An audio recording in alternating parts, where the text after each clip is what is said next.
Hello everyone. आज की class में हम ऑल इंडिया बार एग्जामिनेशन 21 जून एग्जाम की प्रिपरेशन में सिविल प्रक्रिया संहिता 1908 को कॉन्सेप्ट के साथ में अच्छे से कवर करने वाले हैं। ये जो कोड ऑफ सिविल प्रोसीजर 1908 है, इसका वेटेज आपके एग्जाम में टोटल 10 नंबर का रहता है, यानी कि 10 नंबर के सवाल सीपीसी से पूछे जाएंगे।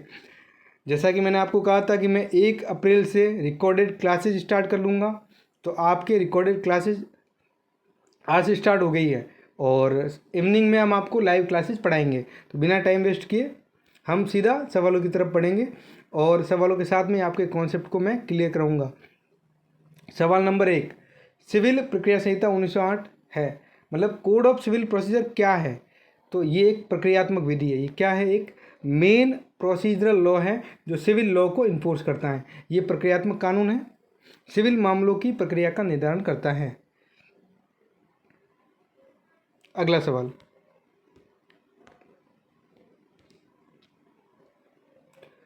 वर्तमान सिविल प्रक्रिया संहिता अधिनियमित की गई थी, यानी कि इनेक्टेड। देखो यहाँ पर मैं आपको दो तरह से समझाऊंगा। एक तो होती है इनेक्टेड, इनेक्टमेंट डेट, पारित होने की तिथि, पारित और लागू होने की, ये दोनों डेट अलग अलग होती है। तो आपको बताना है कि कब ये एक्ट आया था। तो सबसे पहले हम बात करते हैं सिविल प्रक्रिया संहिता पहली बार कब आई थी। पहली बार सर ये आई थी 1859 में, पहला कोडिफिकेशन हुआ। दूसरा कोडिफिकेशन इसका 1877 में हुआ था। तीसरा कोडिफिकेशन इसका 1882 में हुआ था। तो चौथा कोडिफिकेशन इसका हुआ था 1908 में। तो ये कब बनी? 1908 में बनी थी, जो अब तक वर्तमान तक चल रही हैं। लागू होने की बात करें, 1 जनवरी 1909 को इसे लागू किया गया था। तो ये 1909 को लागू हुई थी। 1 जनवरी 1909 को ये एक्ट लागू हो गया था। ये कोड जो है वो लागू हो गया था। उस समय पूरे भारत में लागू नहीं होता था। जैसे ट्राइबल एरियाज हो गया, जम्मू कश्मीर हो गया, वहाँ लागू नहीं होता था। लेकिन अब वर्तमान में पूरे भारत में ये जो संहिता है, सिविल प्रक्रिया संहिता लागू होती हैं। तो इनेक्ट कब हुआ था? 1908 में। इन्फोर्स कब हुआ? 1909 में। तो पूछा गया इनेक्टमेंट का, तो हम बताएंगे ये 1908 में। ऑप्शन बी इसका करेक्ट आंसर हो जाएगा। अगला सवाल, सिविल प्रक्रिया संहिता का कौन सा आदेश एक अदालत में वाद विवाद यानी कि अभिवचन को संचालित करने वाले साधारण नियमों का पालन करता है? तो अभिवचन के लिए कौन सा ऑर्डर है? सिंपल सा पूछा गया है कि अभिवचन, प्लीडिंग्स के लिए ऑर्डर नंबर 6 लगता है। ठीक है, प्लीडिंग्स क्या होती है? प्लीडिंग्स में यानी कि अभिवचन में वादी का वाद पत्र भी आता है, वादी का वाद पत्र भी आता है, यानी कि प्लेंट भी आता है, जो कि ऑर्डर 7 में डिस्कस है। और प्रतिवादी का रिटर्न स्टेटमेंट भी आता है, यानी कि लिखित कथन भी आता है, जो कि ऑर्डर 8 में मेंशन है। ठीक है, तो इसका मतलब सर अभिवचन का मतलब हो गया कि वादी का वाद पत्र और प्रतिवादी का लिखित कथन। तो दोनों ये सही है, बिल्कुल सही है। ये कहाँ दे रखा है? ऑर्डर 6 में दे रखा है। तो ऑप्शन ए इसका करेक्ट आंसर हो जाएगा। ये जो भी पीडीएफ है, नोट्स है, वन लाइनर आपको मिलेंगे, नोट्स 1 लाइनर, वो भी आपको बिल्कुल फ्री ऑफ कॉस्ट मिल जाएंगे। लेकिन उसके लिए आपको टेलीग्राम चैनल ज्वाइन करना पड़ेगा, जिस पर स्टडी मटेरियल आपको प्रोवाइड करवा दिया जाएगा। और ऑलरेडी वहाँ पर स्टडी मटेरियल है। प्रैक्टिस के लिए बहुत सारे सवाल मिल जाएंगे, अजर्सन रीजन वाले सवाल मिल जाएंगे। तो अगर आपको टेलीग्राम से ज्वाइन होना है तो टेलीग्राम से ज्वाइन हो सकते हो, लिंक डिस्क्रिप्शन में है। अगर आपको व्हाट्सएप से कनेक्ट होना है तो व्हाट्सएप के जरिए भी ग्रुप में कनेक्ट हो सकते हो, वहाँ भी बहुत सारे बच्चे पढ़ रहे हैं। अगला सवाल, एक निर्णित ऋणी की कौन सी संपत्ति एक डिग्री के निष्पादन में कुर्की या विक्रय की जा सकती है? सर ये नाम आया जजमेंट डेटर। तो पहले इसको समझाओ।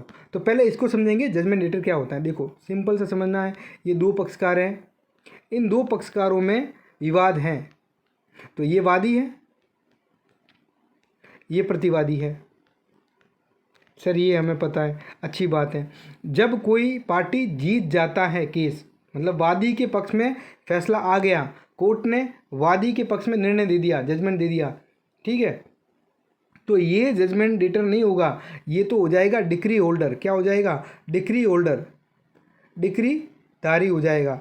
लेकिन जिसके अगेंस्ट फैसला आया है उसको बोलते हैं निर्णीत ऋणी। इसका मतलब इस केस में निर्णीत ऋणी हो जाएगा बी। सर बी हो जाएगा, इसका नाम बी और इसका नाम ए। तो ए डिक्री धारी हो जाएगा और जिसके विरुद्ध यानी कि बी के विरुद्ध न्यायालय ने निर्णय दिया है, जजमेंट दिया है, तो ये हो जाएगा निर्णीत ऋणी। अब पूछा जा रहा है क्या, निर्णीत ऋणी की कौन सी संपत्ति डिक्री के निष्पादन में, डिक्री के निष्पादन के लिए ऑर्डर लगता है 21, ठीक है, ऑर्डर 21 निष्पादन में कुर्की या विक्रय की जा सकती है। कौन सी की जा सकती है, देखो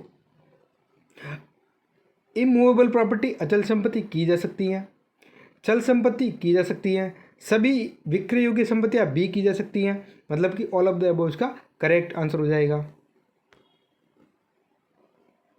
ये मैं जो पढ़ा रहा हूँ आपको पूरा कॉन्सेप्ट क्लियर करके फिर आगे बढ़ूंगा।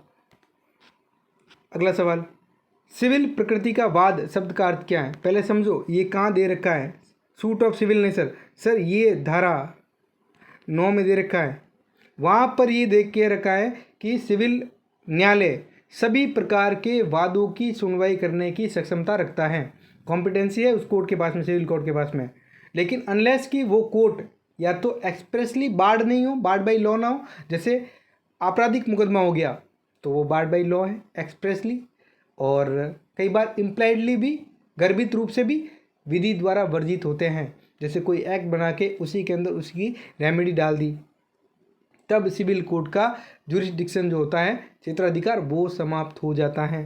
तो यहाँ पर हम बात करेंगे नागरिक के निजी अधिकार और दायित्व, प्राइवेट राइट्स एंड ऑब्लिगेशन। अगला वो भी देख लेते हैं, सारे ऑप्शन देखेंगे। राजनीति, सामाजिक, धार्मिक प्रश्न, इन पर तो होता नहीं है, ठीक है। वह वाद जिसका मुख्य प्रश्न जाति पर हो तो वो सीपीसी में आएगा नहीं, सिविल वाद कहलाता नहीं है, ठीक है। तो इसका मतलब हो जाएगा नागरिक के निजी अधिकार और दायित्व। जब आप पढ़ोगे तो इसमें बहुत बड़ी लिस्ट है, टॉर्ट से रिलेटेड मुकदमे हो गए, अधिकारों से रिलेटेड मामले हो गए, और मंदिर से रिलेटेड हो गए, अकाउंट से रिलेटेड हो गए, पार्टनरशिप से रिलेटेड हो गए, कंट्रीब्यूशन से रिलेटेड हो गए, right to worship, right to way, right to fisheries. बहुत सारे मामले जो होते हैं वो सिविल प्रकृति के होते हैं। अगला सवाल, निम्नलिखित में से कौन सा मामला सीपीसी की धारा 89 के अधीन वैकल्पिक वाद निस्तारण पद्धति नहीं है? मतलब कि एडीआर नहीं है, अल्टरनेटिव डिस्प्यूट रिजोल्यूशन नहीं है। कौन सा नहीं है 89 में? चलो बात करते हैं। मिनी ट्रायल, अच्छा ट्रायल हो गया तो ये तो होगा ही नहीं एडीआर में, बिल्कुल ये तो गलत कर दो इसको, ठीक है, ये नहीं होगा। और ये ही पूछा गया है कि कौन सी पद्धति नहीं है, तो ऑप्शन सर हमारा ए राइट हो जाएगा। बिल्कुल यही पूछा है तो आपका ये राइट आंसर हो जाएगा। बाकी लोक अदालत एडीआर के अंदर आती है और कंसिलिएशन भी आता है और आर्बिट्रेशन भी आता है, तो ऑप्शन ए इसका करेक्ट आंसर हो जाएगा। नहीं पूछा है तो हम ये बताएंगे ऑप्शन ए इसका करेक्ट आंसर हो जाएगा। अगला सवाल,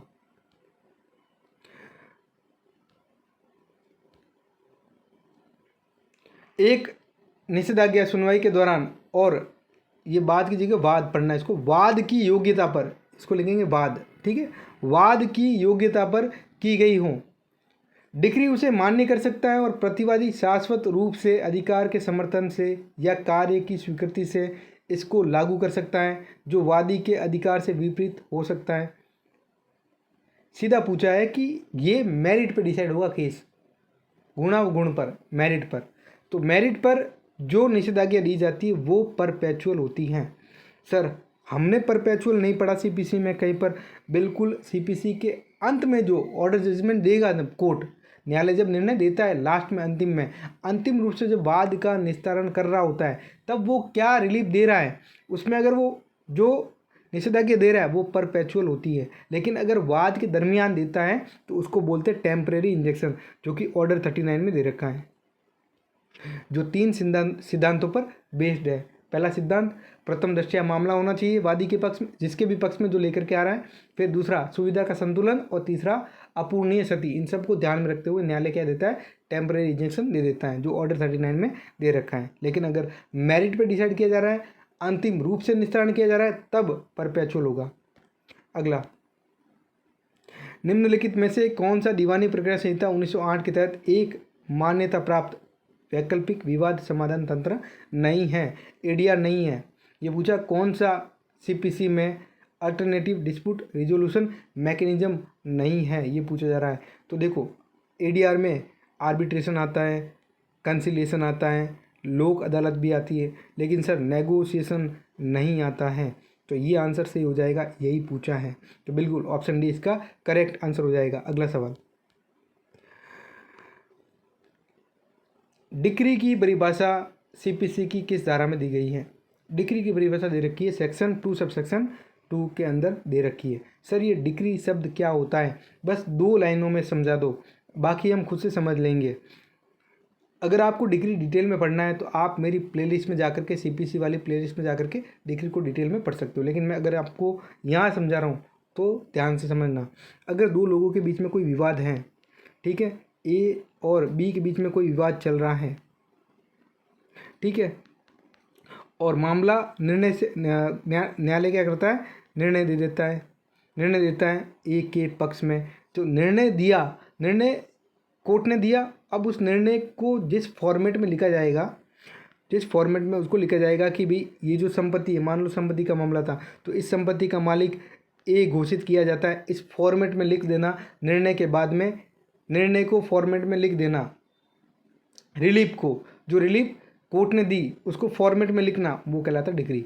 तो अगर डिक्री की हम जब परिभाषा पढ़ते हैं ना, तो क्या लिखा हुआ होता है? न्याय निर्णयन की औपचारिक अभिव्यक्ति, या फिर लिखा हुआ होता है न्याय निर्णयन की प्रारूपिक अभिव्यक्ति, formal adjudication of the formal expression of the adjudication, न्याय निर्णयन की प्रारूपिक अभिव्यक्ति। तो न्याय निर्णयन शब्द क्या होता है सर? इसका मतलब होता है कि विवाद के बिंदुओं पर न्यायालय ने क्या न्यायिक विनिश्चय दिया अपना, ये दिया कि ए संपत्ति का मालिक घोषित किया जाता है, इसको एक फॉर्मेट में रिलीफ के माध्यम से दे दिया गया, तो ये एक डिग्री है। बाकी डिग्री के 3 प्रकार होते हैं, प्रिलिमिनरी डिग्री हो जाएगी, फिर फाइनल डिग्री भी होती है, पार्टली प्रिलिमिनरी पार्टली फाइनल भी होती हैं, ठीक है। डिटेल में मैंने पढ़ा रखा है अच्छे से, यहाँ सिर्फ धारा पूछा था तब भी मैंने डिटेल में पढ़ा दिया आपको। अगला, वाद पत्र को खारिज करने के आधार किस ऑर्डर में दिए गए हैं? वाद पत्र को खारिज करने का आधार रिजेक्शन ऑफ प्लेंट भी डिक्री है, पर ये डीम्ड डिक्री है, ध्यान रखना, डीम्ड डिक्री है, ठीक है।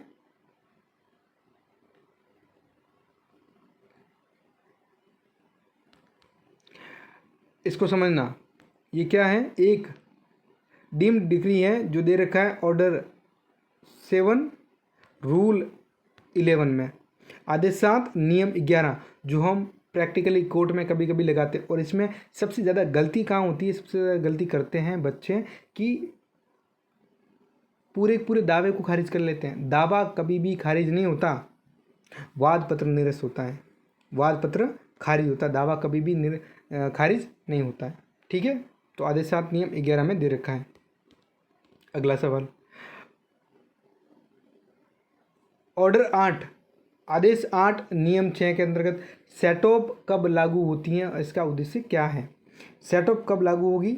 सेट ऑफ जब प्रतिवादी, अब इसको एग्जाम्पल के जरिए मैं समझो, आपको बड़ा अच्छे से आपको समझ में आ जाएगा, बहुत अच्छे से क्लियर हो जाएगा आपका मामला। देखिए यहाँ पे एक व्यक्ति है जो बी से पैसे मांग रहा है लेकिन नहीं दे रहा है, तो धन वसूली का वाद लेकर के आता है, धन वसूली का 1 लाख रुपए का वाद लेके आता है, तो वादी बन जाता है। अब ये प्रतिवादी बन जाता है,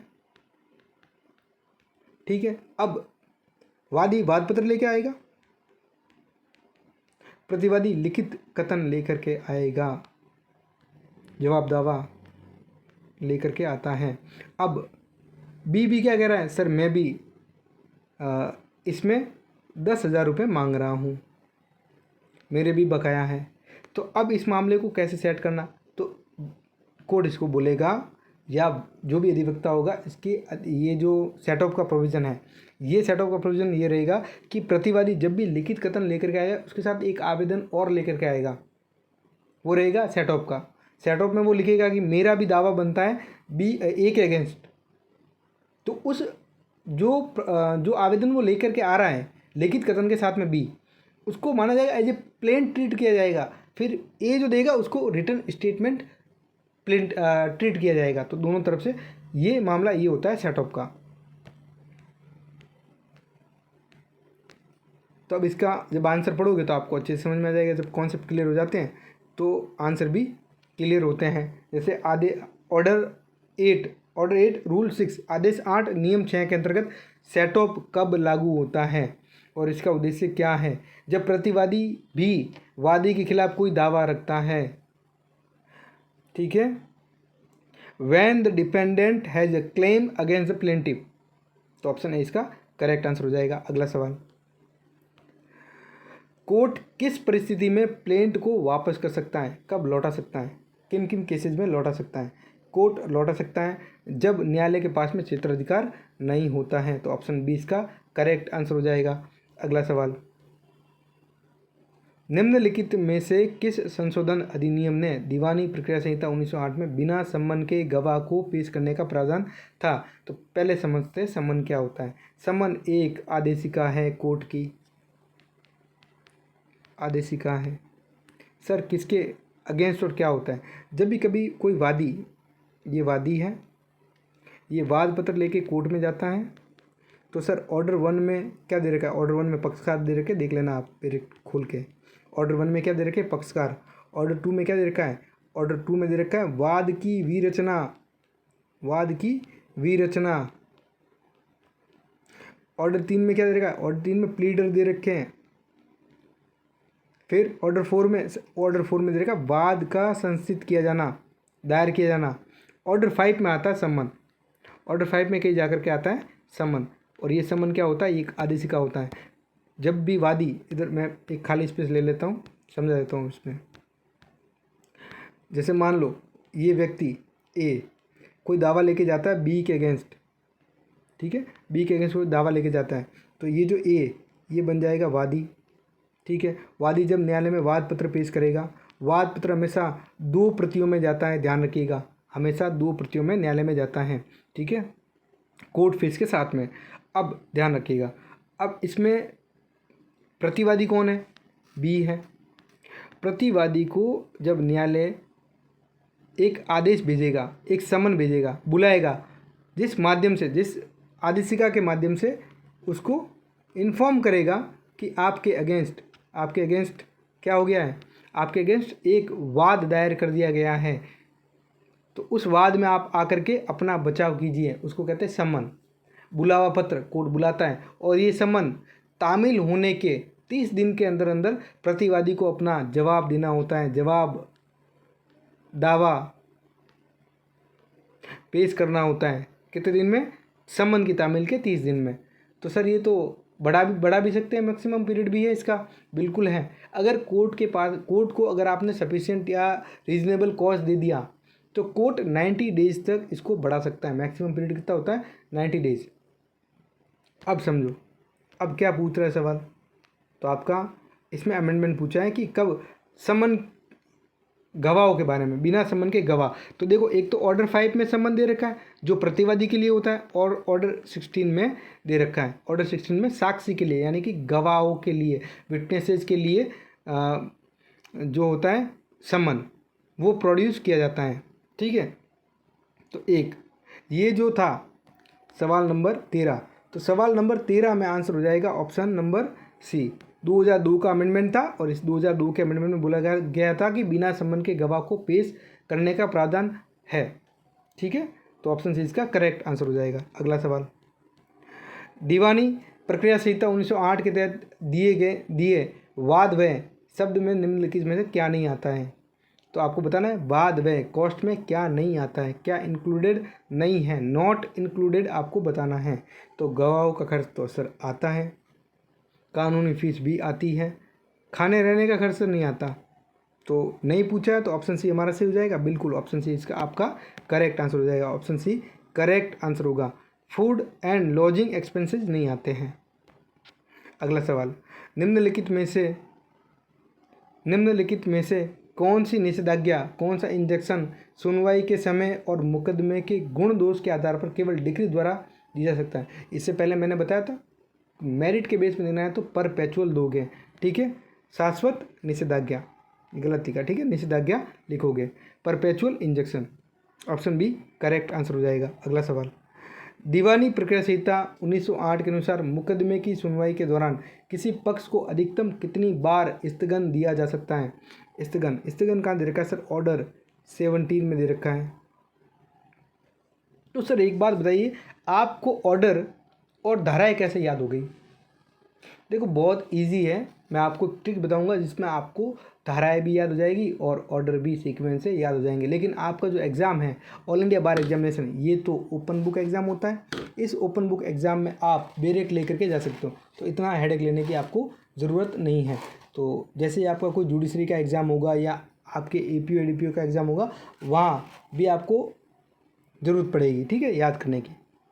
तो ट्रिक बता दी जाएगी आपको। ऑर्डर 17 में एडजमेंट के बारे में प्रोविज़न दे रखा है। ये जो स्थगन है ये केवल 3 बार तक ही दिया जा सकता है। मैक्सिमम कितना? 3 बार ही दिया जा सकता है। देखो ऑप्शन में 2 बार नहीं 3 बार, ऑप्शन बी इसका करेक्ट आंसर हो जाएगा। अगला सवाल, दीवानी प्रक्रिया संहिता 1908 के तहत दिए गए वाद वह शब्द में क्या नहीं आता है? निम्नलिखित में से क्या शामिल नहीं है? नॉट इंक्लूडेड, अगेन सवाल ये रिपीट हो गया है। तो रहने और खाने का खर्च नहीं आता, तो खाने रहने का खर्च, food and lodging expenses included नहीं होते हैं कॉस्ट में।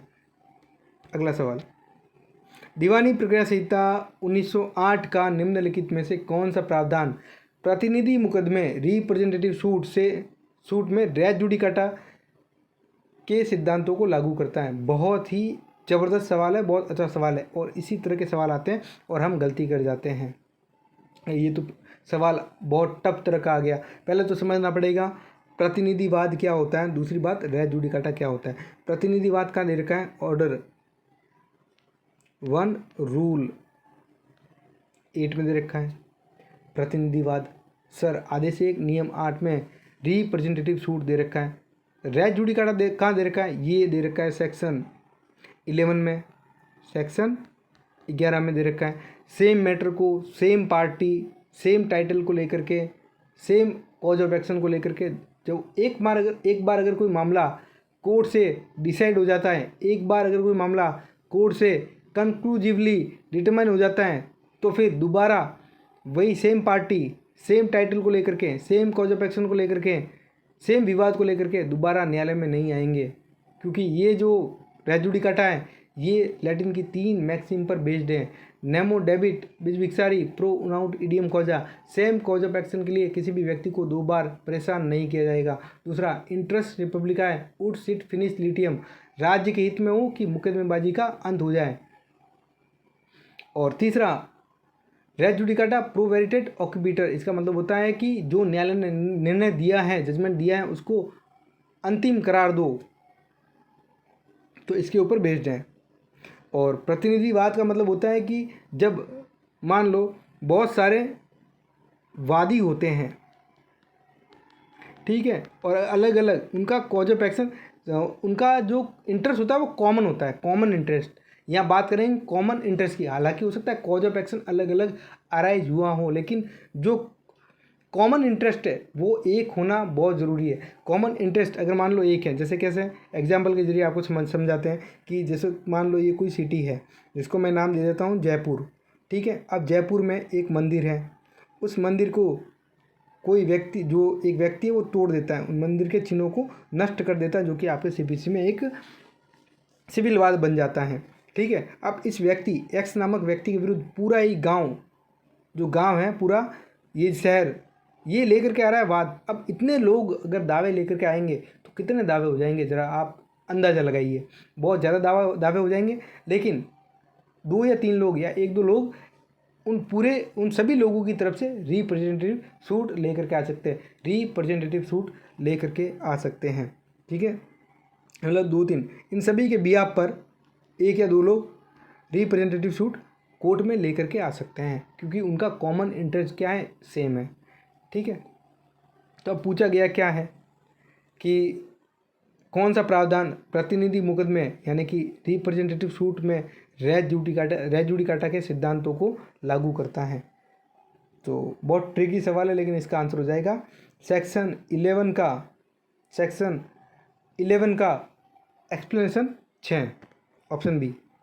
ठीक है, जब आप पढ़ोगे बैरेक्ट में तो आपको वहाँ देखने को मिल जाएगा। अगला सवाल, मैं टाइम की तरफ भी देख रहा हूँ, टाइम भी भाग रहा है, मैं सवालों को 100 सवाल जो है वो कंप्लीट कराऊंगा फटाफट, एक विदिन 1 घंटे के अंदर अंदर हो जाएगा, अच्छा खासा सीपीसी भी कवर हो जाएगा। दीवानी प्रक्रिया संहिता 1908 के निम्नलिखित में से किस प्रावधान के तहत अपीली अदालत किसी मुद्दे की सुनवाई के लिए निचली अदालत में भेज सकती है मुद्दे को? देखो, इस सवाल का जो आंसर है, सीधा मैं आंसर देना चाहूँगा, आंसर है इसका ऑर्डर 41 रूल 25, ऑर्डर 41 रूल 25, ठीक है, ये ध्यान रखिए, इतना सा बस। अगला सवाल, धारा 151 सिविल प्रक्रिया संहिता के अंतर्गत पारित आदेश क्या होता है? देखो, सबसे पहले तो धारा 151 में दे रखा है अंतर्निहित शक्तियाँ, इनहेरेंट पावर दे रखी है। सेक्शन 151 में कोर्ट का, सिविल कोर्ट का इनहेरेंट पावर दे रखा है। सिविल प्रक्रिया संहिता के धारा 151 में अंतर्निहित शक्तियाँ दे रखी है सिविल न्यायालय की। तो ये क्या है? ये रिविजिबल होता है, पुनरीक्षण योग्य होता है आदेश, ठीक है। तो अपीलेबल तो नहीं होता, हस्तक्षेप योग्य भी नहीं होता, और पुनर्विलोकन योग्य भी नहीं होता। तो ऑप्शन बी इसका करेक्ट आंसर हो जाएगा। अगला सवाल, द्वेषपूर्ण अभियोजन, ये कहाँ पढ़ते हो सर? ये कहीं पढ़ा हुआ है? ये आपने पढ़ा है टॉट में सर। वो ए होता है एक व्यक्ति, हाँ, वो झूठा मुकदमा करता है बी पे, हाँ, फिर वो बी जीत जाता है, हाँ, फिर बी विद्वेषपूर्ण अभियोजन के लिए क्षतिपूर्ति के लिए वाद लाता है, हाँ, वही सेम कॉन्सेप्ट है, सेम कॉन्सेप्ट है, ठीक है। विद्वेषपूर्ण अभियोजन के हेतु वाद प्रस्तुत करने की अवधि सीमा क्या है? आपको लिमिटेशन बताना है, क्योंकि आप सीपीसी पढ़ रहे हो तो आपको लिमिटेशन भी पढ़ना है। और लिमिटेशन एक्ट के मैं 1 लाइनर सवाल आपको दे दूंगा, 1 लाइनर सवाल पीडीएफ आपको मिल जाएगी सीपीसी की, इसकी मिल जाएगी, विथ आंसर मिल जाएगी, एक्सप्लेनेशन के साथ में मिल जाएगी। ये सारे आपको टेलीग्राम चैनल पर मिल जाएंगे, जिसकी लिंक डिस्क्रिप्शन में है, ज्वाइन कर लो। और व्हाट्सएप पे भी मिल जाएंगे, व्हाट्सएप पे सीधे आप ज्वाइन कर सकते हो, मैंने मेरे खुद के नंबर दे रखे हैं। तो 21 का आंसर हो जाएगा 1 साल, ऑप्शन ए इसका करेक्ट आंसर हो जाएगा। अगला सवाल, सिविल प्रक्रिया संहिता 1908 की कौन सी धारा धन की डिग्री के निष्पादन में स्त्रियों की गिरफ्तारी या निरोध का निषेध करती है? बहुत अच्छा सवाल है, बहुत ही बढ़िया सवाल है, क्योंकि ऑर्डर 21 जब आप पढ़ोगे तो वहाँ ये आता है सवाल, वहाँ धन की डिग्री का निष्पादन के समय स्त्रियों की गिरफ्तारी नहीं की जाएगी। कहाँ नहीं की जाएगी? सेक्शन 56 में नहीं की जाएगी, धारा 56 में नहीं की जाएगी, और ऑर्डर 21, ठीक है। चलिए अगला सवाल, निम्न मामले में न्यायालय कमीशन जारी नहीं कर सकता। तो सबसे पहले कमीशन को समझते हैं। सर कमीशन क्या होता है? कमीशन क्या होता है, एक आप ये कॉमन सेंस लगाओ कि न्यायालय कभी कहीं जा सकता है, न्यायालय कोर्ट, न्यायालय में कोई भी जज बैठता है तो वो कभी भी किसी भी चीज़ के लिए, जैसे उसको कोई रिपोर्ट मंगवानी है, मौका मुआयना करना है, तो कोर्ट तो कभी जाता नहीं बाहर, जज साहब कभी जाएंगे नहीं, तो एक कुछ लोगों का ग्रुप बनाते हैं, कुछ लोगों को या 1-2 लोगों को कमीशन नियुक्त करते हैं, कमिश्नर नियुक्त करते हैं, उनको भेजते हैं। मान लो जैसे ए और बी के बीच में विवाद है संपत्ति का, उस संपत्ति को देखने के लिए कि क्या विवाद है, असल में संपत्ति किस तरह की, उसकी रिपोर्ट बना करके मेरे को भेजो। न्यायालय ये कहेगा कुछ लोगों को या 2-3 लोगों को बना देगा कमिश्नर, और वहाँ भेजेगा कि आप मौका रिपोर्ट तैयार करके मुझे सेंड कर दो, मुझे लेकर के आओ, वहाँ बताओ मेरे को, क्योंकि मैं तो कुछ जा नहीं सकता। तो न्यायालय कभी भी कहीं नहीं जा सकता। तो कमीशन जारी किया जाता है न्यायालय के द्वारा। ये कहाँ दे रखा है सर? ये दे रखा है ऑर्डर 26 में दे रखा है, और सेक्शन 75 में दे रखा है, वहाँ पढ़ सकते हो। ऑर्डर 26 सेक्शन 75 में पढ़ सकते हो। अब कब जारी नहीं होगा? देखो, दाम्पत्य अधिकारों के एक तो वहाँ नहीं होता, सेक्शन 9 जब हिंदू लॉ की पढ़ोगे, हिंदू मैरिज एक्ट की, तो वहाँ नहीं होता, और पर्सनल मामलों में भी नहीं होता है। तो ये कहाँ नहीं होता? 23 का आंसर हो जाएगा, डिग्री के निष्पादन हेतु भी नहीं होता है। तो यहाँ देखो, किसी व्यक्ति की परीक्षा के लिए होता है, लेखाओं के परीक्षण के लिए अकाउंट तो होता है, और पार्टीशन के लिए भी होता है, ये तो होता ही है, ठीक है। तो डी इसका सही आंसर हो जाएगा, डिग्री के निष्पादन के लिए कभी भी कमीशन जारी नहीं होता है। अगला सवाल, सिविल प्रक्रिया संहिता और उसके आगे लिखा हुआ है अभिवचन प्लीडिंग में शामिल नहीं है। क्या नहीं है? देखो क्या आता है, वाद पत्र आता है सर, ये रिटर्न स्टेटमेंट भी आता है, बिल्कुल आता है, एविडेंस नहीं आता, तो यही पूछा गया है तो ऑप्शन अपना सी आंसर हो जाएगा। ठीक है, सी हो जाएगा सही आंसर। अगला सवाल, व्यवहार प्रक्रिया संहिता की धारा 80 यानी कि धारा 80 के अंतर्गत लिखित सूचना सरकार के विरुद्ध वाद किए जाने के पूर्व देनी होगी आपको। अगर सरकार के अगेंस्ट आपको केस लाना है, वाद लाना है, ठीक है, तो कितने दिनों का नोटिस देना है, बस इतना पूछा जा रहा है। तो 25 में आपका आंसर हो जाएगा कि भाई 2 महीने का नोटिस देना है, यानी कि 60 दिन का नोटिस देना है। तो ऑप्शन बी करेक्ट आंसर हो जाएगा। देखो, अगर वहाँ पर 2 महीने हो तो 2 महीने लिख के आना, अगर वहाँ पे डेज में 60 दिन लिखे हुए तो 60 दिन लिख के आना। अगला सवाल, और आपको सीपीसी का बैरेट कैरी करके जाना है, हाईलाइट भी कर सकते हो, कोई दिक्कत वाली बात नहीं है। अगर आपको मेन टॉपिक, जैसे सर में ऑर्डर 7 को, ऑर्डर 8 को और ऑर्डर 14 को, इश्यूज़ को, ऑर्डर 18 को, 16 को, इन सब को जो मेन ऑर्डर है इनको सबको, और डिटेल में जो भी सवाल है उनको जो प्रोविज़न है उनको हाईलाइट कर सकता हूँ। बिल्कुल आप हाईलाइट कर सकते हो, कोई दिक्कत वाली बात नहीं है। ठीक है, जहाँ डिक्री 1000 रुपये से अधिक धनराशि के भुगतान के लिए हैं, वहाँ सिविल कारागार में निरोध की अवधि यानी कि गिरफ्तारी की अवधि कितनी होगी, मतलब डिटेन करने की अवधि कितनी होगी। तो सीधी सीधी बात है 6 महीने। ठीक है, 6 महीने से अधिक की नहीं होगी। तो ऑप्शन बी इसका करेक्ट आंसर हो जाएगा। ऐसे सवाल आते हैं तो आपका बहुत बढ़िया ही बैरेट से यूज हो जाएगा। 27, एक निष्पादन न्यायालय निम्नलिखित में से किस प्रश्न का निर्धारण नहीं कर सकता। निष्पादन न्यायालय अलग होता है और फैसला देने वाला, जजमेंट वाला न्यायालय वो अलग होता है। फैसला किसी और न्यायालय ने दिया हो और निष्पादन कोई और न्यायालय करवा रहा हूँ। तो धारा 27 का आंसर हो जाएगा, सॉरी धारा 27 क्या, सवाल नंबर 27 का आंसर हो जाएगा डिक्री में परिवर्तन नहीं कर सकता। डिक्री में परिवर्तन नहीं कर सकता, ऑप्शन डी इसका करेक्ट आंसर हो जाएगा। अगला सवाल, आदेश 9 नियम 7, आदेश 9 नियम 7 सीपीसी के अंतर्गत एक पक्षीय कार्रवाई अपास्त करने के लिए आवेदन प्रस्तुत किया जा सकता है। तो एक पक्षीय जो कार्रवाई उसको सेट असाइड करनी है, एक तरफा आदेश दे दिया कोर्ट ने, सीधी सीधी बात है, आदेश दिया है। देखो डिग्री नहीं, डिग्री तो वाद के निस्तारण के समय आती है सर। सही बात है, बिल्कुल सही बात है। आदेश तो कितने भी दे सकता है कोर्ट के, एक इंटरलोकेटरी आदेश भी होते हैं, वाद के बीच में आते हैं, कार्रवाई के बीच में। तो आदेशों की संख्या कितनी भी हो सकती है। तो आदेश दिया है तो आदेश को सेट असाइड करना है, तो उसके लिए कितना लिमिटेशन, ये बताओ सर। आदेश का मतलब हो गया कि देखो इसका ना, तो ये तो आपको पढ़ने नहीं, गलत है ऑप्शन ए भी गलत है, बी भी गलत है, सी भी गलत है। डी में देखो, आदेश सुनवाई हेतु नियत, नियम नहीं नियत, नियत हो जाएगा, नियत दिनांक पर या उसके पूर्व। ठीक है, आदेश की सुनवाई हेतु जो भी डेट डिसाइड कर रखी है, ऑन और before the date fixed for the hearing of the order. तो ऑप्शन डी इसका करेक्ट आंसर हो जाएगा। अगला सवाल, सिविल प्रक्रिया संहिता के किस आदेश के अंतर्गत रिसीवर की नियुक्ति होती है। रिसीवर को बोलते प्रापक, प्रापक भी बोलते हैं। ठीक है, प्रापक भी बोलते हैं। प्रापक कहाँ दे रखा है सर, ऑर्डर 40 में दे रखा है, ये तो बिल्कुल सही बात है, ऑर्डर 40 के रूल 1 में दे रखा है। 29 का आंसर हो जाएगा ऑप्शन ए हो जाएगा। अगला, निम्नलिखित में से किस परिस्थिति में आदेश 26 कमीशन की बात कर रहा है। सिविल प्रक्रिया संहिता के अंतर्गत कमीशन जारी नहीं कर सकता। कमीशन कब जारी नहीं होता है, साक्ष्यों की परीक्षा के लिए होता है, स्थानीय अन्वेषण के लिए भी होता है क्योंकि न्यायालय नहीं जा सकता, वैज्ञानिक अन्वेषण के लिए भी होता है, लेकिन रिसीवर की नियुक्ति के लिए नहीं होता है, रिसीवर की नियुक्ति के लिए नहीं होता है। ऑप्शन डी इसका करेक्ट आंसर हो जाएगा, डी इसका करेक्ट आंसर हो जाएगा। अगला सवाल, सिविल प्रक्रिया के उपबंध क्या हैं। अब देखो बहुत अच्छा सवाल आया है, रीट याचिकाएं क्या होती है, मैंने अच्छे से पढ़ा रखा है और मैं पढ़ाऊंगा आपको अगली क्लास में, नेक्स्ट क्लास में, लेकिन यहाँ मैं मतलब समझा देता हूँ। रीट याचिकाओं पर लागू नहीं होती है सीपीसी, ठीक है, तो ये लागू नहीं वाला। Specifically do not apply to writ petitions 5 तरह की होती है, बंदी प्रत्यक्षीकरण, परमादेश, उत्प्रेषण, प्रतिषेध, अधिकार परीक्षा।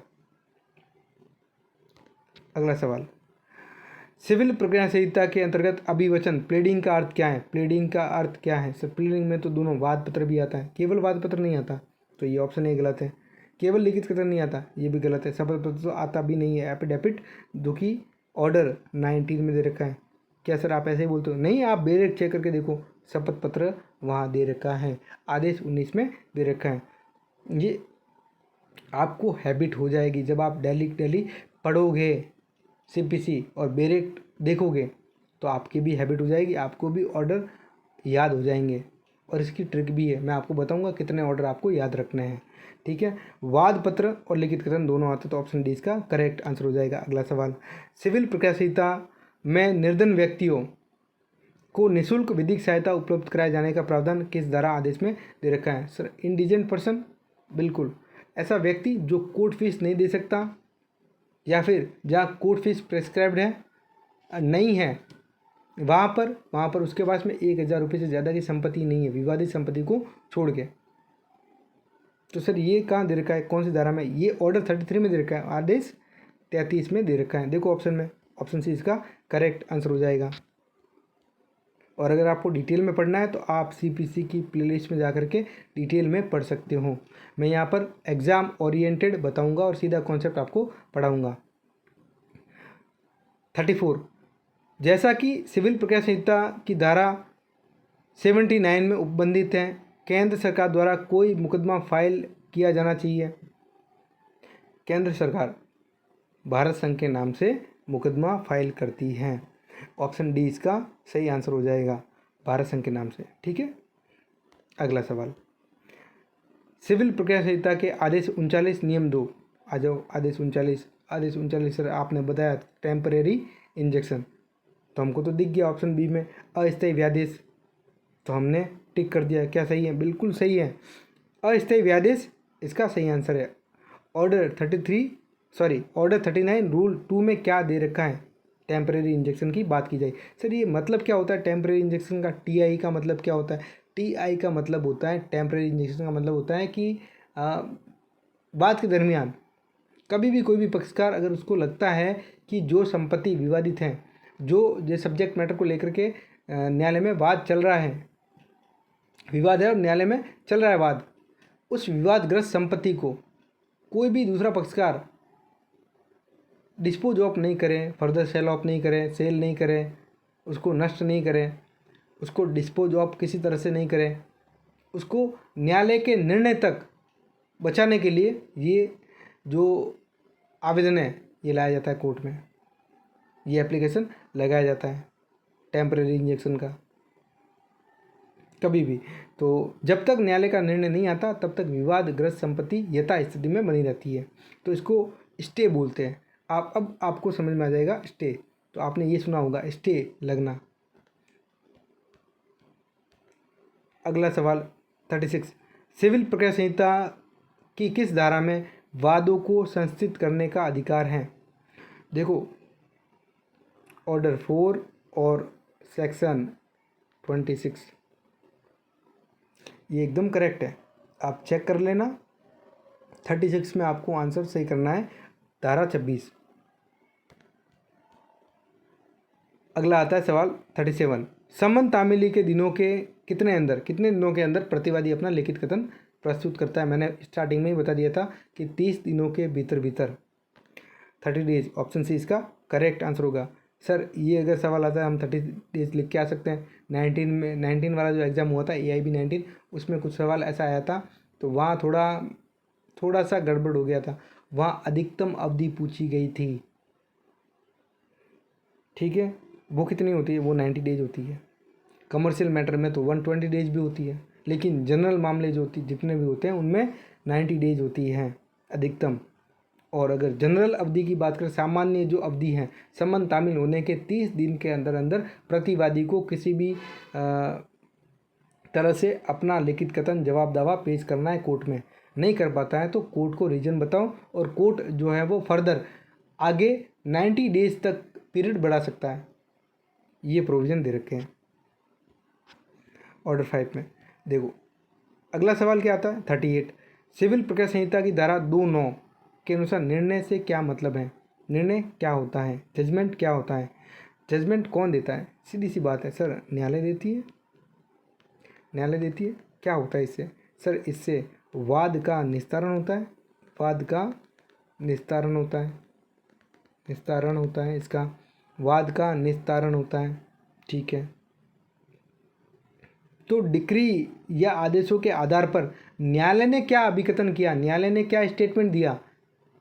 On the ground of decree and orders. तो स्टेटमेंट देखो, the statement of the grounds of an order और डिक्री, ऑप्शन बी इसका करेक्ट आंसर हो जाएगा। न्यायालय ने आदेश या डिक्री के आधारों पर क्या स्टेटमेंट दिया? 39, एक अपील जो एक अपीलीय न्यायालय द्वारा पारित की गई डिक्री के विरुद्ध दाखिल है को जाना जाता है एक अपील। तो अपील पहले समझा देता हूँ, अपील क्या होता है। मान लो ए और बी के बीच में कोई विवाद था, ए जीत गया तो बी क्या हो गया? व्यथित पक्षकार, अग्रीव पार्टी। अब ये कर सकता है, क्या कर सकता है? अपील कर सकता है। इसके पास में 2 अपील के प्रोविज़न है। ठीक है। पहली अपील सुपीरियर कोर्ट में करेगा, सेक्शन 96 में दे रखा है, और ऑर्डर 41 में दे रखा है। सेकंड अपील ऑर्डर 42 में, अपीलों से अपील। ठीक है। वो अपीलों से अपील तभी होती है विधि के किसी प्रश्न पर, विधि के किसी सारवान प्रश्न पर होती है, और वो हाई कोर्ट में होती है, उच्च न्यायालय में होती है। पूरा कॉन्सेप्ट समझा दिया।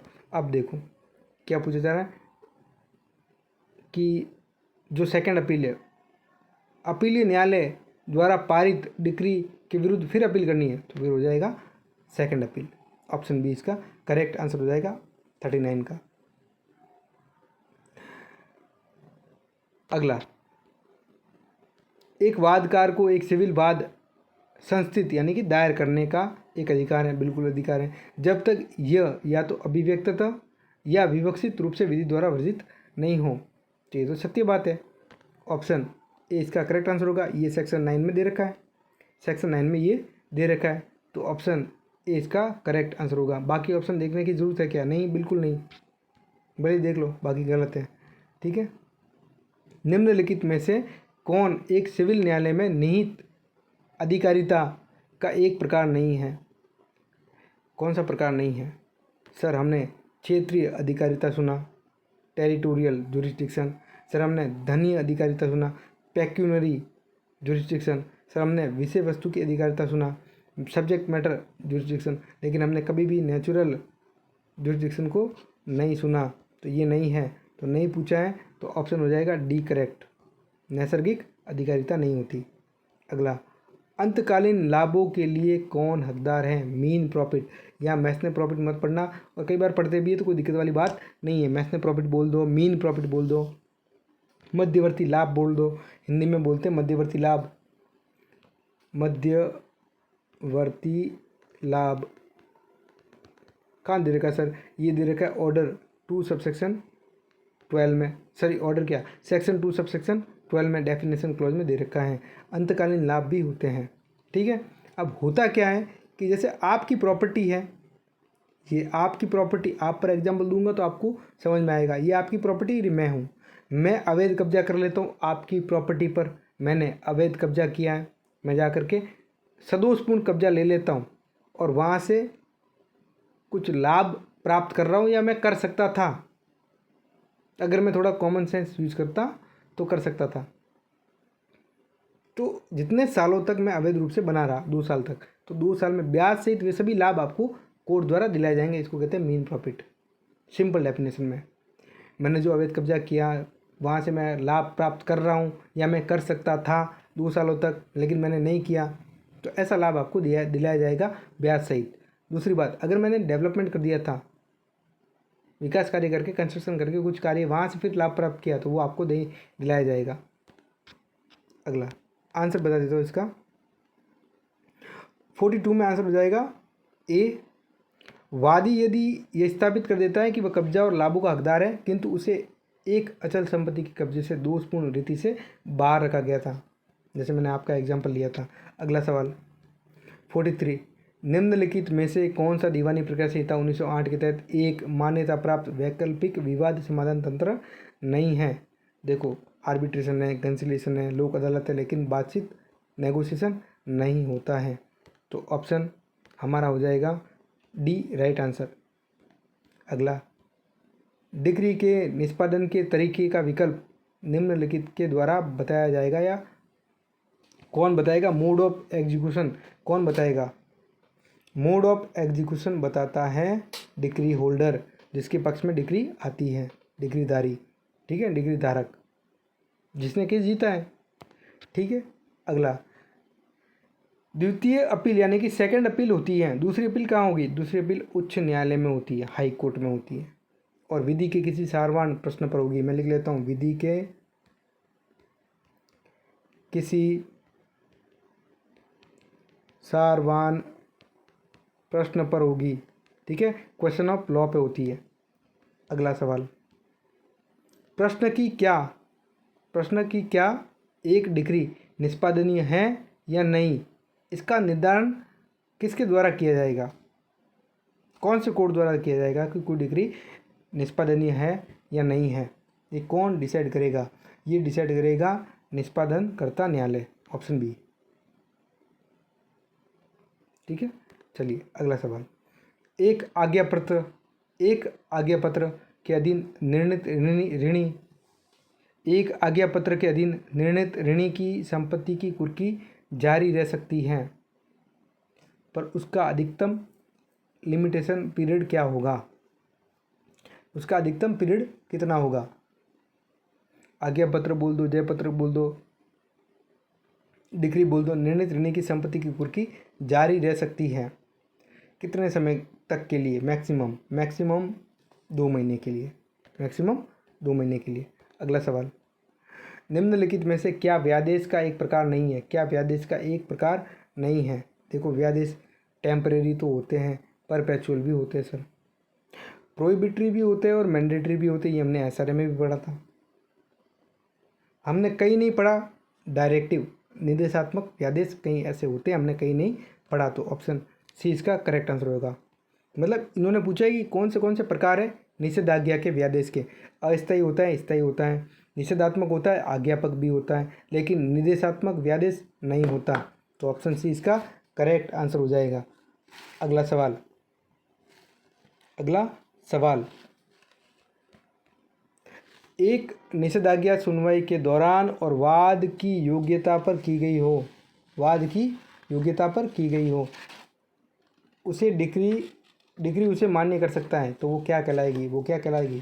वो परपेचुअल। अगर मेरिट पे डिसाइड है तो क्या कहलाएगी? परपेचुअल कहलाएगी। तो ऑप्शन बी इसका करेक्ट आंसर हो जाएगा।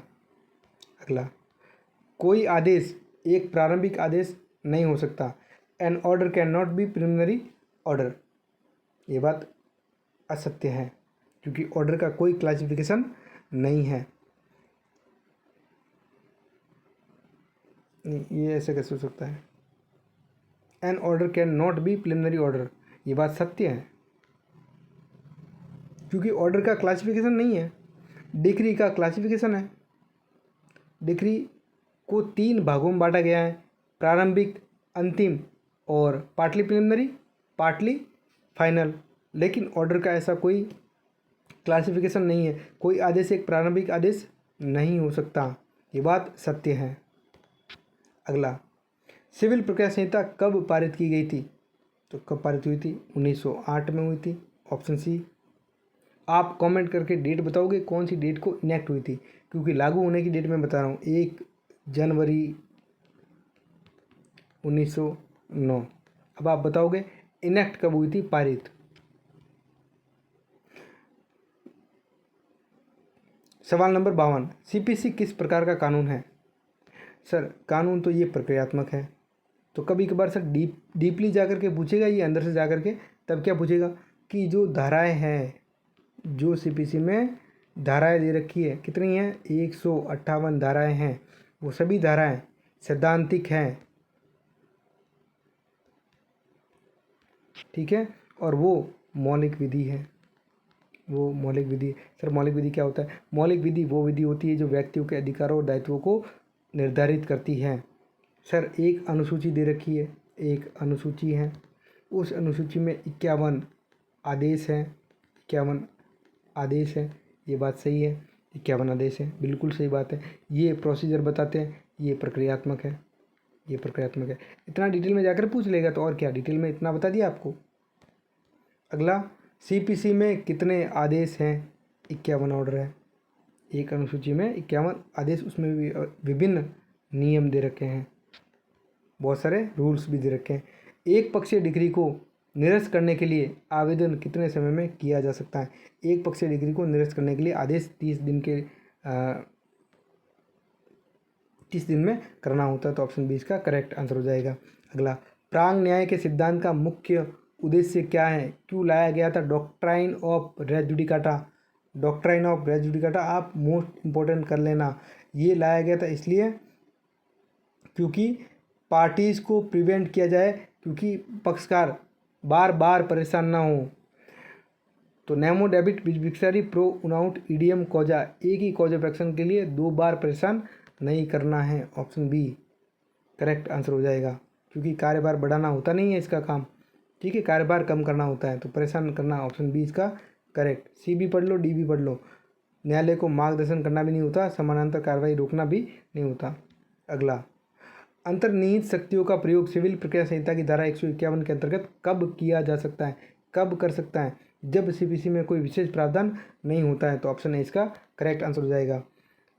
अब सवाल आया 57 और एक थोड़ा इलस्ट्रेशन बेस है, ठीक है, तो आपको समझना है। ए बी सी 3 भाई है जो क्रमशः रायपुर, कानपुर, जयपुर में रहते हैं। सही बात है सर। इनकी संयुक्त स्थावर संपत्ति इलाहाबाद में है, तो वाद कहाँ लेकर के आएंगे? पार्टीशन सूट कहाँ लेकर के आएंगे? पार्टीशन सूट लेकर के आएंगे इलाहाबाद में। जहाँ पर संपत्ति है वहाँ लेकर के आएंगे, तो इलाहाबाद, ऑप्शन डी इसका करेक्ट आंसर हो जाएगा। डी करेक्ट आंसर हो जाएगा, ठीक है, क्योंकि जहाँ पर संपत्ति होती है उसमें उस चित्र के न्यायालय में वाद लाया जाएगा। भले ये कहाँ कहाँ रह रहे हैं, ए रह रहा है रायपुर में, बी रह रहा है कानपुर में, सी रह रहा है जयपुर में, लेकिन संपत्ति इलाहाबाद में है, तो वाद भी इलाहाबाद में लाया जाएगा। अगला सवाल, संक्षिप्त विचारण प्रक्रिया का अनुसरण किया जाता है। संक्षिप्त प्रक्रिया समरी प्रोसीजर कब फॉलो किया जाएगा? प्रो नोट, हुंडी, विनिमय पत्र, ठीक है, इन केसेज में किया जाता है, तो ऑप्शन है इसका करेक्ट आंसर हो जाएगा। In case of money recovery based on promissory note, वचन पत्र, hundis, bill of exchange. Pro note का मतलब होता है प्रोमिजरी नोट, वचन पत्र। अगला, अगेन इलस्ट्रेशन बेस्ड, ए के विरुद्ध एक समाचार पत्र में अपमानजनक लेख प्रकाशित होता है। ए उस समाचार पत्र के संपादक, प्रकाशक, मुद्रक के विरुद्ध वाद लाना चाहता है। ए को क्या करना चाहिए? देखो, आप इलस्ट्रेशन को पढ़ो और बढ़िया जवाब दो। सभी के विरुद्ध अलग अलग वाद नहीं लाना है, सभी को एक ही वाद में पक्षकार बनाओ और वाद लेके आ जाओ। All can be made parties in a single suit, option B correct answer हो जाएगा। अगला, न्यायालय की अंतर्निहित शक्तियों का उल्लेख किस धारा में या आदेश में दे रखा है? आदेश छोड़ो, धारा बताता हूँ, 151 में दे रखा है।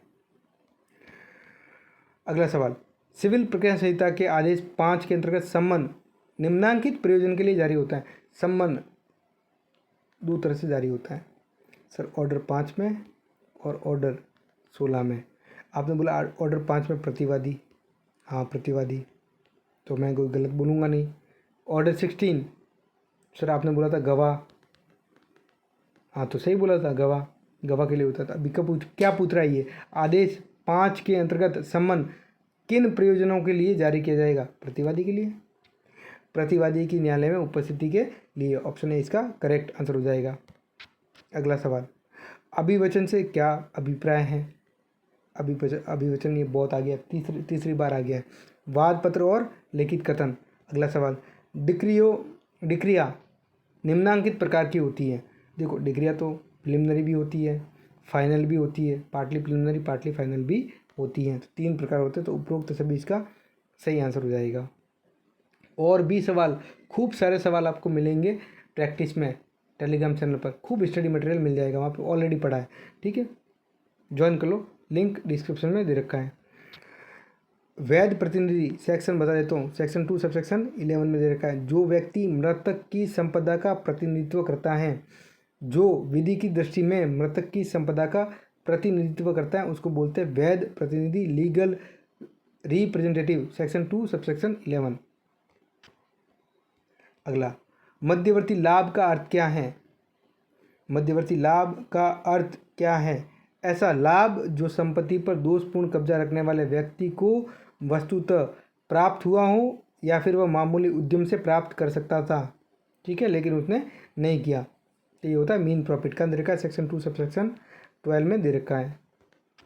अगला, बहुत बढ़िया सवाल, चार भुजा एक छोटा सा कस्बा है, वहाँ एक सार्वजनिक मंदिर है जिसकी संपत्ति को उसी गांव का एक व्यक्ति क्षतिग्रस्त करने वाला है। गांव के निवासी उस व्यक्ति के विरुद्ध स्थायी व्यादेश परपेचुअल इंजेक्शन का वाद लाना चाहते हैं। किस में लाएंगे सर? सभी गांव के व्यक्ति, अभी आपने समझाया था, तो सब तो लाएंगे तो बहुत सारे केसेस हो जाएंगे, बहुत सारे केस हो जाएंगे, वाद हो जाएंगे, तो न्यायालय का बर्डन बढ़ जाएगा। तो इससे बढ़िया एक आपने वाद बताया था ऑर्डर 1 रूल 8 में, रिप्रेजेंटेटिव सूट, प्रतिनिधि वाद, तो वो लग रहा है क्या इसमें? बिल्कुल लग रहा है, ऑप्शन ए इसका करेक्ट आंसर हो जाएगा। आदेश 1 नियम 8 प्रतिनिधि वाद लेकर के आएंगे। अगला सवाल, सिविल प्रक्रिया संहिता में कुल कितने आदेश और कितनी धाराएं हैं? आदेश तो 51 है, धारा 158 है, अनुसूची 1 है। अगला सवाल, सिविल प्रक्रिया संहिता के आदेश 10 के अधीन वाद की सुनवाई के प्रथम दिन न्यायालय निम्न में से कौन सी कार्रवाई नहीं कर सकता? एक तो वाद को खारिज नहीं कर सकता और एक वाद को निस्तारण नहीं कर सकता, दो चीज़ें, बाकी सब कर सकता है। पक्षकारों साक्ष्यों की परीक्षा कर सकता है, ठीक है, अभिवचनों के कथनों को स्वीकार अस्वीकार कर सकता है, लेकिन वादी का वाद खारिज या डिक्री नहीं कर सकता। ऑप्शन सी इसका करेक्ट आंसर हो जाएगा। अगला सवाल, अभिवचनों के समर्थन में दस्तावेज कब तक प्रस्तुत किए जाने चाहिए? कब तक? देखो, इसका जो आंसर है वो मिलेगा प्लीडिंग के साथ, अभिवचन के साथ में, ऑप्शन ए इसका करेक्ट आंसर होगा। अगला सवाल, अस्थायी व्यादेश टेम्परेरी इंजेक्शन जारी करने के लिए न्यायालय को निम्नलिखित में से किस बिंदु पर विचार करने की आवश्यकता है? 3 बातें बताई थी मैंने, क्या बताई थी सर? प्रथम दृष्टया मामला, बिल्कुल बताया था आपने, प्रथम दृष्टया मामला। दूसरा आपने बताया था सुविधा का संतुलन, बैलेंस ऑफ कन्वीनियंस, सुविधा का संतुलन। तीसरा आपने बताया था अपूर्णीय सती। ये तीनों हैं, इन तीनों में से ऑप्शन मिल जाएगा तो उपरोक्त सभी हम कर लेंगे, अदरवाइज नहीं। प्रथम दृष्टया मामला देखता है, अपूर्णीय सती भी देखता है, सुविधा का संतुलन भी देखता है, तो क्या नहीं देखता? वादी और प्रतिवादी की कमज़ोर आर्थिक स्थिति नहीं देखता, बाकी ये तीनों तो देखता है। पूछा क्या है? क्या नहीं देखता, क्योंकि यही हम गलती करते हैं।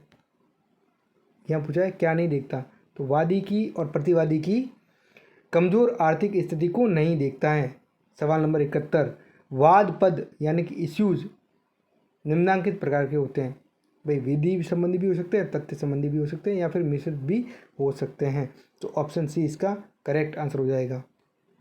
अगला सवाल, अस्थायी व्यादेश के बारे में व्यवस्था सिविल प्रक्रिया संहिता के किस आदेश में दी गई है? ऑर्डर 39 में दे रखी है, ऑप्शन बी इसका करेक्ट आंसर हो जाएगा। अगला सवाल, पर्याप्त कारण होने पर स्थगन का आदेश दिया जा सकता है, निम्न में से कौन सा कारण पर्याप्त नहीं है? तो 73 में हाई कोर्ट में अगर कोई अधिवक्ता व्यस्त है, मैंने सब पढ़ा, मृत्यु हो जाना है पर्याप्त है, ठीक है, मलेरिया हो जाना पर्याप्त है, लेकिन अगर आपका जो ये आधार नहीं मानेगा, किसी पक्षकार के अधिवक्ता का हाई कोर्ट में वो बिजी है और आप चाह रहे हो कि स्थगन मिल जाए, नहीं मिलेगा, ठीक है, ये कोई बहाना नहीं होता। ऑप्शन सी इसका करेक्ट आंसर हो जाएगा, ये पर्याप्त नहीं है आधार। मामले की सुनवाई के दौरान किसी पक्षकार को स्थगन का लाभ कितनी बार दिया जा सकता है? 3 बार, केवल 3 बार, ऑप्शन ए इसका करेक्ट आंसर हो जाएगा।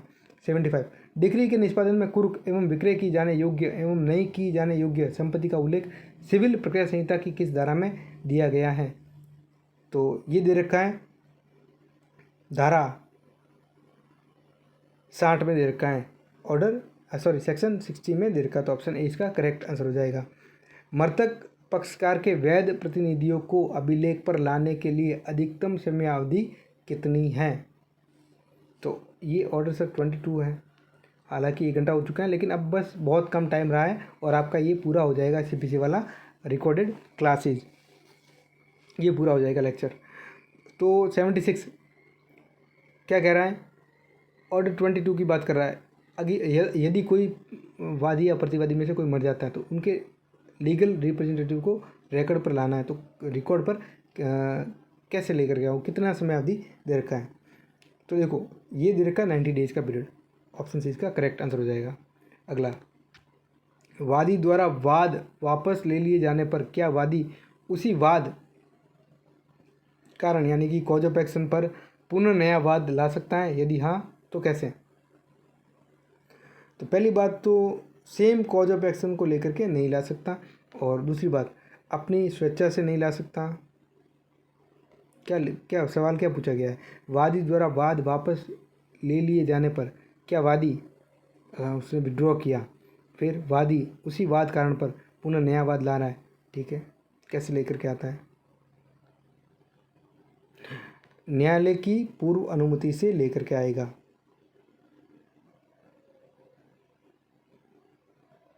ठीक है, अदरवाइज नहीं ला सकता। ऑप्शन सी इसका करेक्ट आंसर हो जाएगा। 78 निम्नलिखित में से किस प्रयोजन हेतु कमीशन जारी नहीं किया जा सकता।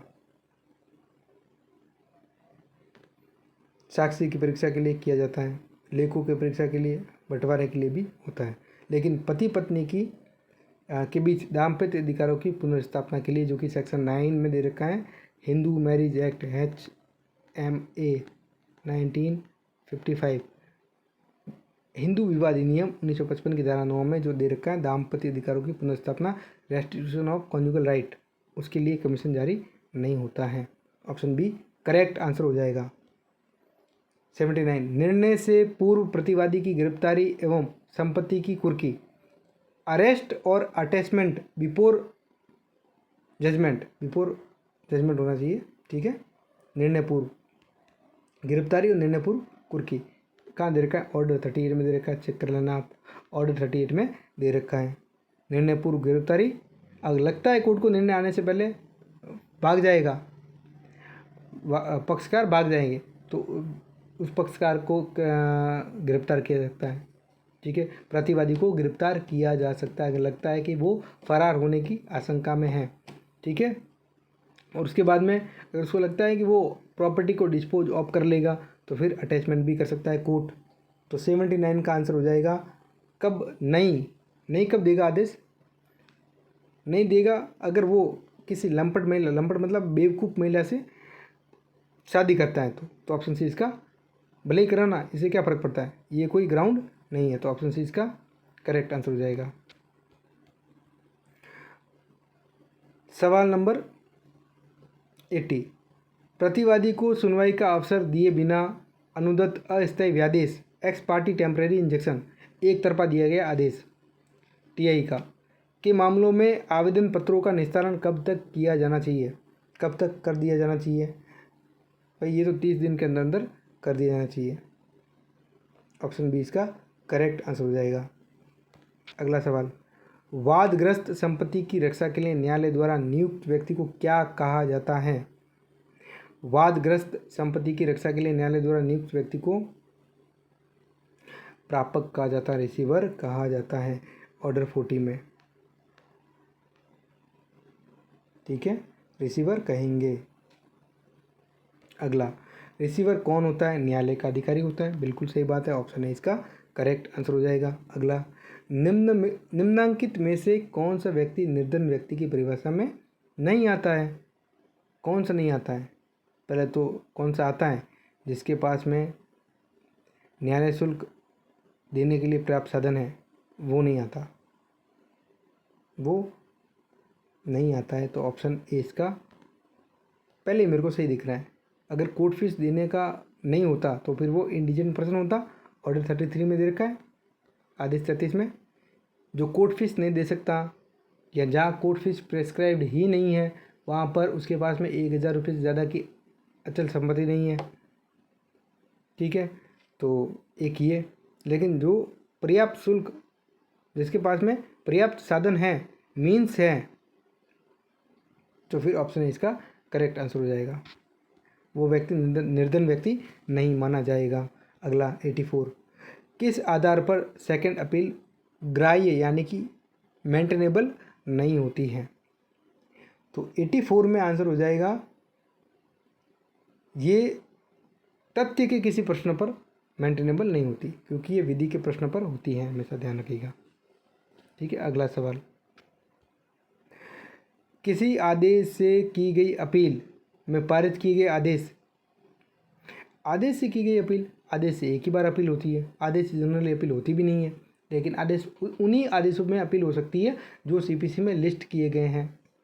बस जो दे रखे हैं उनको रटना पड़ेगा आपको, अगर आप एपीओ एडीपीओ की तैयारी कर रहे हो या जुडिशरी की तैयारी कर रहे हो। बाकी अदरवाइज आपके पास में डायरेक्ट हैं तो टेंशन लेने वाली बात नहीं है। और आप दे रहे हो ऑल इंडिया बार एग्जामिनेशन 21 7 जून को होगा, वो एग्ज़ाम लेने वाले हैं, तो वहाँ पर ओपन बुक एग्ज़ाम है, आपको टेंशन लेने की ज़रूरत नहीं है। 85 का आंसर हो जाएगा, देखो इसका 85 का जो आंसर है, 85 का आंसर हो जाएगा सेकंड अपील ग्राह्य नहीं होती है। ऑप्शन ए इसका करेक्ट आंसर होगा, एक ही अपील होती है। अगला सवाल, रिव्यू पुनर्विलोकन का उद्देश्य क्या है? पुनर्विलोकन का उद्देश्य क्या है? 86 में आंसर हो जाएगा कि किसी निर्णय या आज्ञप्ति यानी डिक्री या आदेश में विधि संबंधी, तथ्य संबंधी, प्रक्रिया संबंधी प्रत्यक्षतः प्रकट होने वाली कोई गलती या त्रुटि दिख रही हो, देखने में आ रही हो, तो वहाँ पर रिव्यू लगाई जा सकती है, रिव्यू पिटिशन लगती है। अगला आता है 87, किस आधार पर पुनरीक्षण रिवीजन अनुज्ञात नहीं होगा? रिवीजन हाईकोर्ट में लगता है सर, बिल्कुल सही बात है, हाईकोर्ट में लगता है सर। वहाँ बीएनएसएस पढ़ा था, वहाँ तो सेशन कोर्ट में भी लगता है और हाई कोर्ट में भी लगता है। सेशन कोर्ट, हाँ, सत्र न्यायाधीश, या सुप्रीम कोर्ट मत पढ़ लेना, सेशन कोर्ट, सत्र न्यायाधीश, सत्र न्यायालय और हाई कोर्ट दोनों में लगता है, हाई कोर्ट दोनों में ही लगता है वहाँ पर, बीएनएसएस में, हाँ, यहाँ पे नहीं, बीएनएसएस में। हम बात करें सीपीसी की, सीपीसी में से केवल हाई कोर्ट में लगता है, केवल हाई कोर्ट में लगता है। 87 का आंसर हो जाएगा, एडिक्वेट रिलीफ नहीं होने पर, एडिक्वेट रिलीफ नहीं होने पर। तो ये कहाँ दे रखा है? ये ऑप्शन डी में दे रखा है, जब अधीनस्थ न्यायालय ने किसी मामले में पर्याप्त अनुतोष प्रदान नहीं किया। ऑप्शन डी करेक्ट आंसर हो जाएगा। सरकार के विरुद्ध वाद संस्थित करने के लिए नोटिस देने का प्रावधान सिविल प्रक्रिया संहिता की किस धारा में? ऑर्डर सेक्शन 80 में, धारा 80 में दे रखा है। ऑप्शन बी इसका करेक्ट आंसर हो जाएगा। अगला सवाल, डिक्री के प्रकार हैं प्रारंभिक और अंतिम, प्रतिवाद ये तो नहीं है, तो ऑप्शन ए लग रहा है, ऑप्शन ए प्रारंभिक और अंतिम। आगे और पढ़ लो, निष्पादन योग्य एवं अनिष्पादन योग्य डिक्री, प्रतिवाद डिक्री और समझौता डिक्री।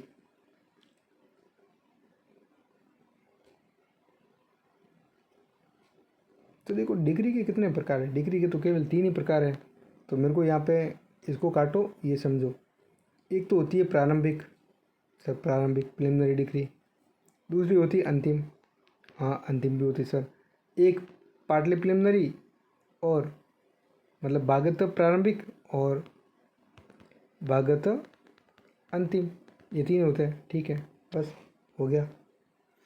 अगला सवाल, अप्राप्त व्यय एवं विकृत यानी कि माइनर एंड ल्यूनेटिक पर्सन्स की ओर से प्रस्तुत वादों में उनकी ओर से वाद का संचालन करने हेतु जिन व्यक्तियों को नियुक्त किया जाता है उन्हें क्या कहा जाता है? उन्हें वाद मित्र कहते हैं, गार्जियन एड लिटियम, ऑप्शन ए वाद मित्र कहते हैं, वादार्थ संरक्षक भी कहते हैं। निर्धन व्यक्तियों को निःशुल्क विधिक सहायता, फ्री लीगल एड उपलब्ध कराने का प्रावधान सिविल प्रक्रिया संहिता के किस धारा आदेश में दे रखा है? ऑर्डर 33 में दे रखा है। ऑप्शन सी करेक्ट आंसर हो जाएगा। अगला सवाल, सिविल प्रक्रिया संहिता की धारा 133 में न्यायालय में व्यक्ति से उपस्थित से छूट प्राप्त व्यक्तियों का उल्लेख है, मतलब किन को आने की जरूरत नहीं है कोर्ट? राष्ट्रपति मत आओ, राज्य का राज्यपाल मत आओ, कोई दिक्कत वाली बात नहीं, प्राइम मिनिस्टर मत आओ, लेकिन प्रतिष्ठित व्यक्ति भी होगा तो उसे भी कोर्ट तो आना पड़ेगा। ठीक है, कोर्ट तो आना पड़ेगा। केवल ये राष्ट्रपति, राज्यपाल और प्रधानमंत्री को छूट प्रदान करता है। अगला, शब्द केवियट से क्या अभिप्राय है? ये चेतावनी, पूर्व सूचना या उजदारी, ठीक है। वार्निंग, प्रायर नोटिस और अलर्ट। ऑप्शन ए इसका करेक्ट आंसर होगा।